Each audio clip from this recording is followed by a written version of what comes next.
juga menyampaikan tentang hadis tentang keluarga. Umpamanya contoh, bayangkan ketika Nabi memotret tentang tanggung jawab. Masing-masing punya ruang tanggung jawab. Kita tahu bahwa kullukum ra'in, Nabi mengatakan itu, wa kullukum mas'ulun an ra'iyati. Setiap kita adalah ra'in. Kalau kita ngajinya detail, kita akan menemukan konsep lebih detail dan panduan kita lebih baik.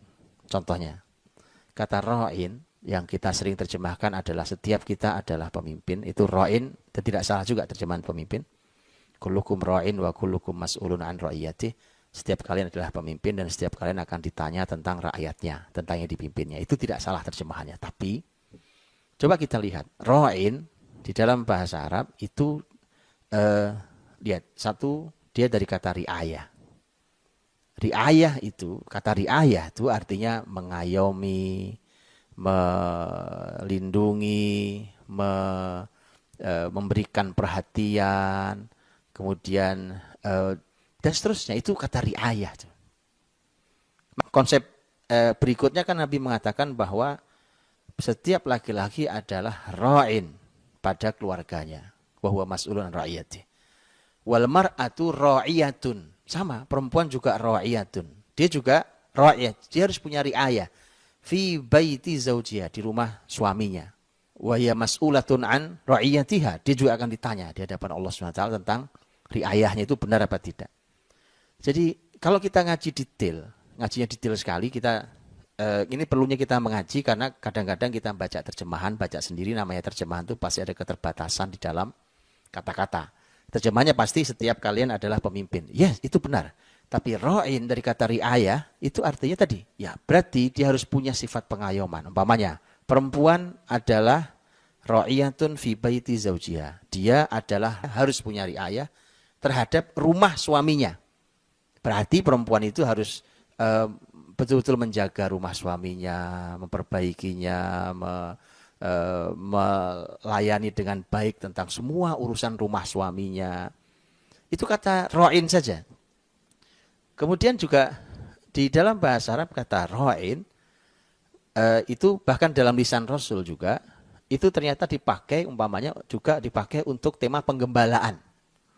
Maka Nabi SAW menyampaikan ma min nabiyyin illa ra'al ghanam. Tidak ada seorang nabi pun kecuali pasti menggembala kambing.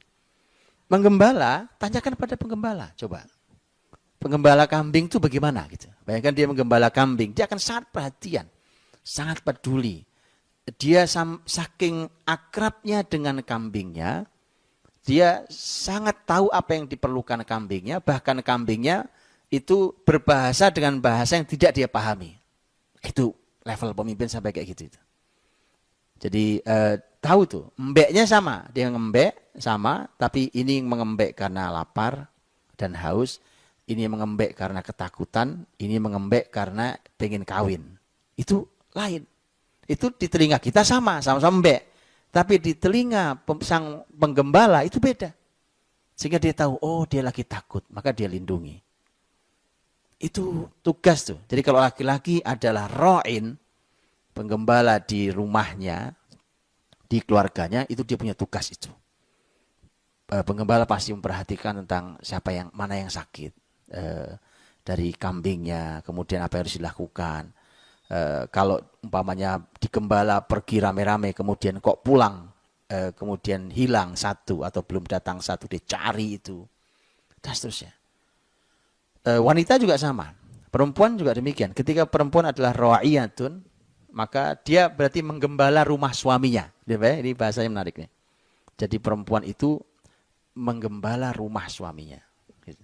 Jadi rumah suaminya apa nih? Gitu. Ada kebersihan, ada keindahan. Apalagi kalau umpamanya rumahnya agak kecil, kan perlu kreasi seorang istri agar rumah itu terasa baru, gitu ya. Rumahnya itu juga, tapi dia punya kreasi, punya kreativitas, punya keindahan. Kan itu fitrah manusia, suka dengan keindahan tuh.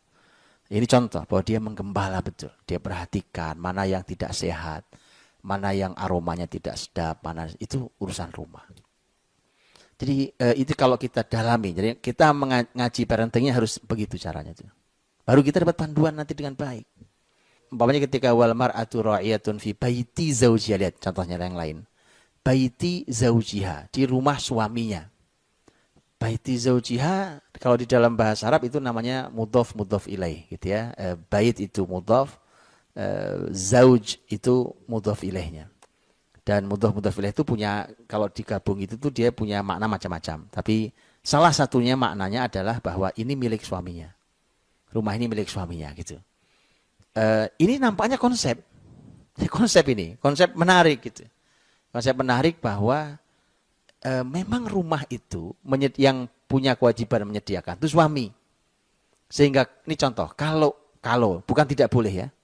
Kalau rumah itu yang menyediakan istrinya, umpamanya ini ya, bukan tidak boleh, ini halal-halal saja. Istrinya juga pasti ridho. Tapi lihatlah, ini nampaknya ada sesuatu yang harus kita pikirkan ulang tentang hal ini. Karena nanti akan ada dampak yang harus disiapkan, jangan sampai itu menjadi salah satu sumber masalah di rumah.